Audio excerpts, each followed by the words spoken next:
안녕하세요. 서울 K치과 대표원장 김성구입니다. 오늘은 뼈 이식 임플란트에 대해서 알아보겠습니다.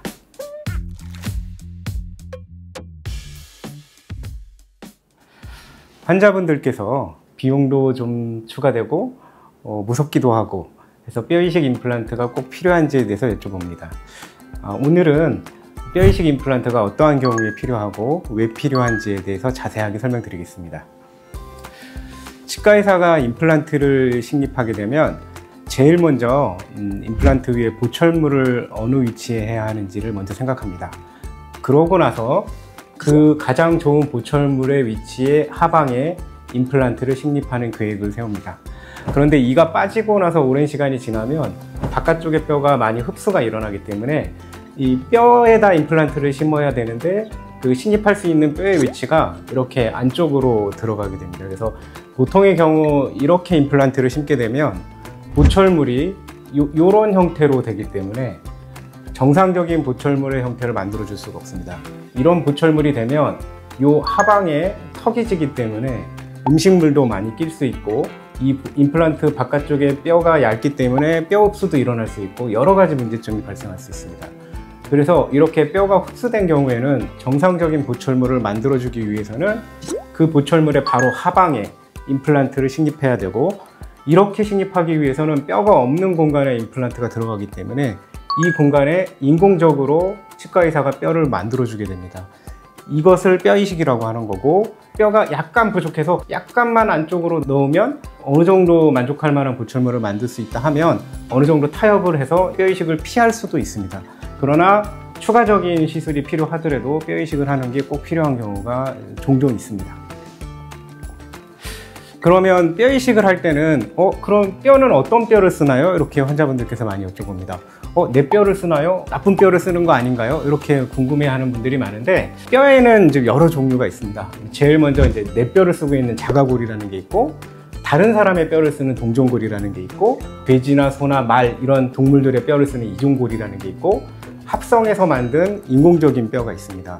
이 각각의 뼈들은 다 장단점이 있고 어떠한 경우에는 어떤 뼈를 쓰는 게 유리한 경우가 있기 때문에 이런 뼈에 대한 거는 사실은 환자분들이 선택한다기보다는 치과의사가 그 환자분의 가장 적절한 뼈를 선택해서 쓰는 것이 가장 옳고 한 가지 뼈를 쓰기도 하지만 여러 가지 뼈를 섞어서 쓰기도 합니다. 그리고 뼈는 굉장히 여러 종류의 회사에서 다양한 제품들이 나오는데 가장 뼈 생성력이 좋은 뼈들을 선택해서 쓰고 있으니까 믿고 치과의사에게 맡겨주셔도 될 것으로 사료됩니다.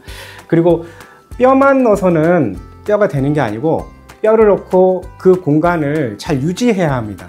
그 공간을 유지할 수 있는 방법 중에는 그 뼈를 넣고 그 위를 그 막이라는 걸로 덮어줘서 연조직이나 세포들이 그 안쪽으로 들어오지 않도록 막아주는 멤브레인이라는 걸 쓸 수도 있고 뼈가 너무 많이 흡수돼서 굉장히 위축되어 있는 뼈에는 이런 멤브레인으로만은 공간 유지를 할 수가 없습니다.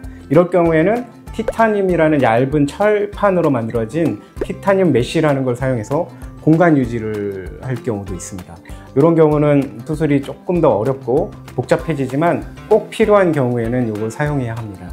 그리고 이를 빼게 되면 그냥 놔두면 뼈가 많이 흡수되기 때문에 발치하자마자 뼈를 보존하기 위해서 발치 후 보존술이라는 걸 하게 되는데 이럴 경우에는 뭐 콜라겐 플러그나 이런 것들을 사용하기도 합니다.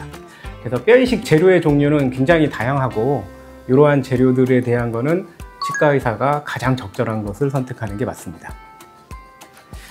그리고 뼈 이식의 종류에 따라서 비용이 또 조금씩 다 다릅니다. 여러 가지 방법이 있기 때문에 그 뼈 이식하는 방법에 대해서 하나씩 설명드리겠습니다. 가장 이제 흔한 경우가 이를 빼고 오랜 시간이 되면 뼈의 두께가 얇아집니다. 그래서 임플란트를 심고 나면 그 임플란트 바깥쪽으로 약 한 2mm 정도의 내 뼈가 남아 있어야 임플란트 주변에 뼈가 유지되는데 뼈가 굉장히 얇게 남아 있으면 시간이 지나면 주변의 뼈가 다 녹습니다. 그래서 잇몸도 같이 내려가고 잇몸뼈도 녹기 때문에 특히 앞니 같은 경우에는 임플란트 부위가 노출되면서 굉장히 비신미적인 상태가 일어납니다. 그래서 뼈 두께가 얇은 경우에는 정상적인 두께의 임플란트를 심으려면 수평적으로 뼈를 증대시켜야 하는 경우가 많이 있습니다.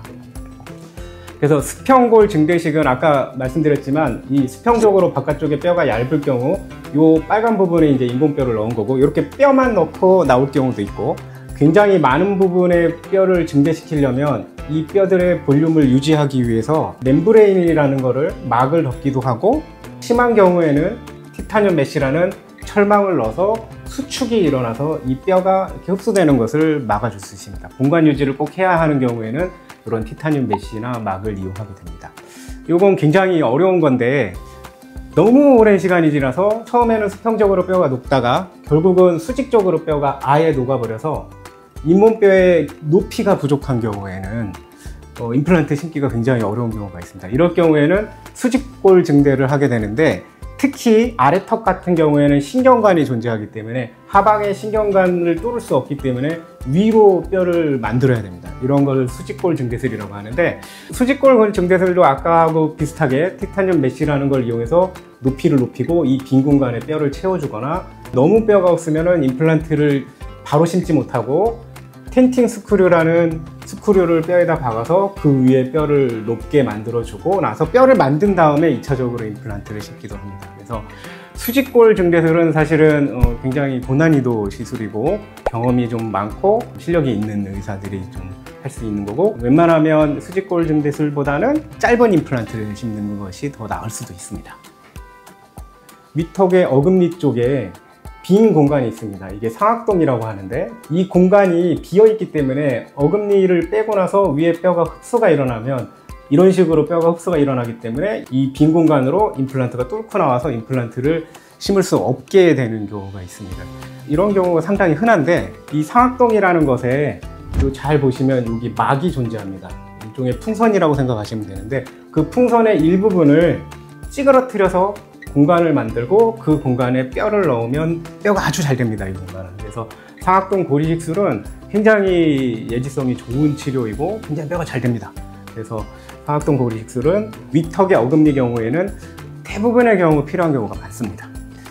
그런데 이 상악동 고리식술도 한 가지 방법이 아니고 수직거상법이라는 방법과 측방접근법이라는 방법이 있습니다. 이 수직거상법이라는 말 그대로 이 임플란트를 심으면서 아랫부분의 구멍을 통해서 특수한 기구로 이 막을 들어 올리고 그 안에 뼈를 넣어서 임플란트를 심는 방법입니다. 근데 이가 빠진 지 너무 오래됐거나 치주염이 심하거나 해서 뼈를 아주 많이 넣어야 될 경우에는 이 수직적으로 넣기에는 좀 힘들고 잇몸뼈의 옆면에 작은 창을 냅니다. 그 창을 통해서 이만한 공간을 만들고 이 안에 뼈를 충분히 채워넣는 방법이 이제 측방접근법인데, 이 측방접근법은 아무래도 수직거상법에 보다는 잇몸뼈를 갈아내기 때문에 통증이나 부종이나 이런 게 좀 더 심할 수도 있습니다. 그래서 창문 사이즈를 너무 크게 내면 잇몸의 뼈의 손상이 크기 때문에 되도록 작게 내서 접근할 수 있는 경험이 많은 치과 의사가 하는 것이 좀 더 환자분의 통증이나 부종이나 여러 가지를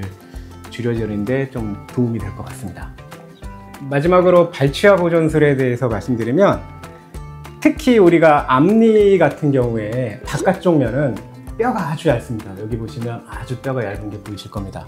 앞니를 빼고 나면 이 바깥쪽 뼈가 다 흡수되면서 잇몸이 쭉 올라가서 치아가 상당히 길어지고 보기 흉하게 됩니다.